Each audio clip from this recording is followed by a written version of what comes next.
Sisipan informasi Jejak Madani.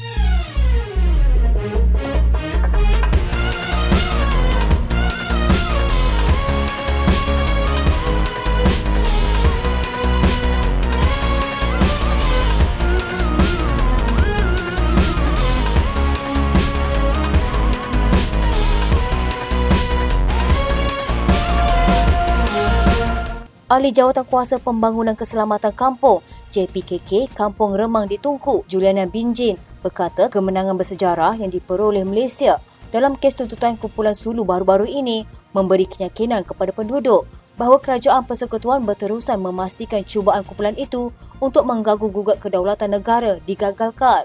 Beliau berkata keputusan Mahkamah Rayuan The Hague Belanda yang menolak permohonan kumpulan Sulu itu untuk mengiktiraf dan menguatkuasakan awad ahli timbang tara sebanyak 14.9 bilion US dollar di Belanda membuka mata dunia bahawa tuntutan berkenaan langsung tidak berasas.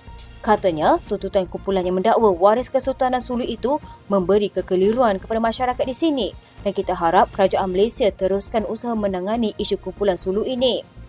Sebelum ini, penduduk Lahad Datu terkesan dan trauma dengan tragedi pencerobohan pengasas bersenjata Sulu yang memasuki perairan negara secara berperingkat di Felda Sahabat Lahad Datu membawa kepada pertempuran pada 1 Mac 2013 di Kampung Tuan Duo mengakibatkan 10 wiranegara terbunuh dan 68 pengganas Sulu maut. Kumpulan itu menggelar diri mereka Angkatan Keselamatan Diraja Kesultanan Sulu dan Borneo Utara dan konflik itu diisytiharkan tamat pada 10 April 2013. Sementara itu, pemimpin pembangunan masyarakat Tunku Muhammad Ancai berkata, rakyat perlu bersatu hati dalam memastikan sebarang tuntutan kumpulan Sulu itu digagalkan. Katanya kemenangan kita di mahkamah itu melegakan. Terima kasih kepada Perdana Menteri dan pemimpin terbabit memandang serius tentang hal ini. Pada 6 Jun, Malaysia melakar kejayaan bersejarah selepas Mahkamah Rayuan Paris mengekalkan keputusan membenarkan Malaysia mencabar award yang diputuskan oleh Dr. Gonzalo Stampa, seorang penimbang tara Sepanyol pada 25 Mei 2020 dalam kes tuntutan kumpulan Sulu. Malaysia sekali lagi memperoleh kemenangan apabila keputusan Mahkamah Rayuan The Hague di Belanda pada 27 Jun juga memihak kepada negara ini. Timbalan Perdana Menteri Datuk Seri Dr. Ahmad Zahid Hamidi mengumumkan 2 projek prasarana bernilai 305.8 juta ringgit telah diluluskan oleh kerajaan bagi kawasan Seri Ahmad. Projek pertama katanya adalah menarik taraf Jalan Ulus Kerang dekat Engkilili sejauh 50 km yang menelan kos sebanyak 300 juta ringgit. Manakala projek keduanya pula adalah membina satu jambatan konkrit bertelulang bernilai 5.78 juta ringgit di Nangat Entalau. Katanya, kedua-dua projek terbabit telah kita luluskan di bawah Rolling Plan ketiga tahun 2023 Rancangan Malaysia ke-12. Selain itu, Kementerian Kemajuan Desa dan Wilayah dan Kerajaan Sarawak, kata Zahid juga akan terus melaksanakan projek pembangunan khas di kawasan Seri Ahmad dengan kos keseluruhan sebanyak 1.114 bilion ringgit. Pada sidang media itu juga, beliau turut mengumumkan pelaksanaan projek Jiwa Murni yang akan bermula pada pertengahan bulan ini dengan kos sebanyak 85 juta ringgit. Menurut beliau, projek terbabit akan dilaksanakan sekitar kawasan Pak Kelala dan yang berdekatan dan tertumpu kepada kerja menaik taraf jalan yang sudah tidak dapat dilalui oleh lori balak.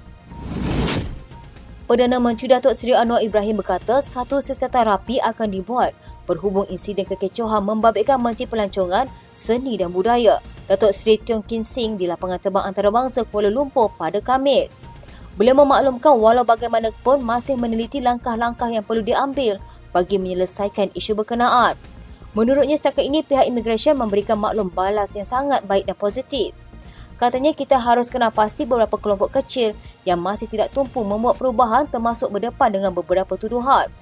Jadi perbincangan awal akan dibuat dalam mesyuarat Jemaah Menteri hari Rabu ini.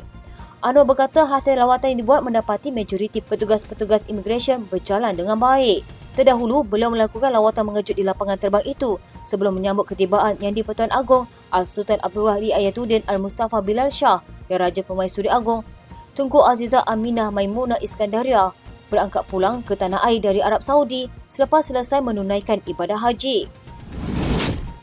Timbalan Menteri Kewangan Datuk Seri Ahmad Maslam berkata, usaha untuk mengukuhkan nilai mata wang ringgit turut memerlukan penglibatan kementerian lain dan tidak hanya semata-mata bergantung kepada Kementerian Kewangan.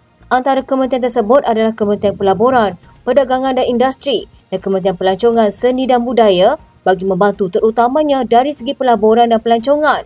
Katanya, contohnya MITI supaya pelaburan segera masuk ke negara kita dan ekspor diperbanyakkan. Usaha menarik pelancong datang ke negara kita juga boleh membantu mengukuhkan ringgit. Apa yang boleh dilakukan MOTEC dapat memudahkan kemasukan pelancong ke negara kita. Ahmad berkata berdasarkan taklimat yang diberikan kepadanya, antara faktor kelemahan ringgit adalah kerana permintaan terhadap ringgit kurang. Katanya, jadi apa yang perlu dilakukan ialah supaya ringgit digunakan oleh pelbagai pihak sama ada pelabur atau pelancong untuk mengatasi kelemahan nilai ringgit. Menteri Komunikasi dan Digital Fahmi Fadzil berkata, isu harga lantai dan pelesenan industri Korea perlu diteliti untuk memastikan sektor itu kompetitif dan tidak memberi kesan kepada ekosistemnya termasuk pendapatan pekerja dan beban kepada pengguna. Beliau berkata akan bertemu dengan Persatuan Syarikat Penghantaran Ekspres Malaysia dan Ketua Pegawai Eksekutif Syarikat Korea bagi mendapatkan pandangan supaya hasilnya akan dapat dikumpul untuk dimasukkan dalam pembentangan belanjawan 2014. Menurutnya, beliau juga meminta Suruhanjaya Komunikasi dan Multimedia Malaysia meneliti perkara itu dari setiap sudut dan bukannya hanya membabitkan permintaan beberapa pihak tetapi kesannya kepada ekosistem lain. Katanya, saya minta Suruhanjaya Komunikasi dan Multimedia Malaysia teliti bukan hanya permintaan beberapa pihak tetapi kaki kesan kepada ekosistem, kepada pendapatan pekerja serta aspek lain.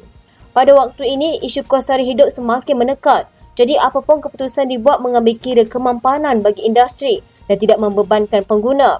Ia mesti seiring dengan satu penyelarasan dalam pengendalian industri. Fahmi berkata beberapa aspek berkaitan industri Korea perlu diteliti bersama agensi lain termasuk Suruhanjaya Persaingan Malaysia, termasuk berkaitan automasi, pengendalian data secara selamat dan cermat serta isu price dumping memberi pesaing dalam industri. Katanya pada masa ini, isu kos sara hidup semakin tinggi dan apa juga keputusan yang dibuat perlu mengambil kira kemampanan pihak industri. Terdahulu dalam ucapannya, Fahmi berkata kerajaan melalui MCMC telah memulakan Pelan Accelerator Korea Negara pada 2021 untuk menyokong pertumbuhan industri pos dan Korea ke atas mencapai 30 bungkusan per kapita menjelang 2025. Inisiatif ini bertujuan menyediakan perkhidmatan kurier kelas pertama kepada Malaysia melalui 4 asas iaitu kebolehpercayaan dari segi kualiti perkhidmatan, mencapai liputan yang lancar, relevan melalui pertumbuhan industri dan daya tahan melalui kemampanan. Katanya inisiatif itu diharap dapat melonjakkan lagi industri Korea untuk berkembang sebagai jentera utama dalam memastikan kejayaan e-dagang dan ekonomi digital di Malaysia. Jabatan Tenaga Kerja Semenanjung Malaysia mengeluarkan kompaun berjumlah 6.8 juta ringgit ke atas majikan didapati gagal menjaga kebajikan pekerja masing-masing.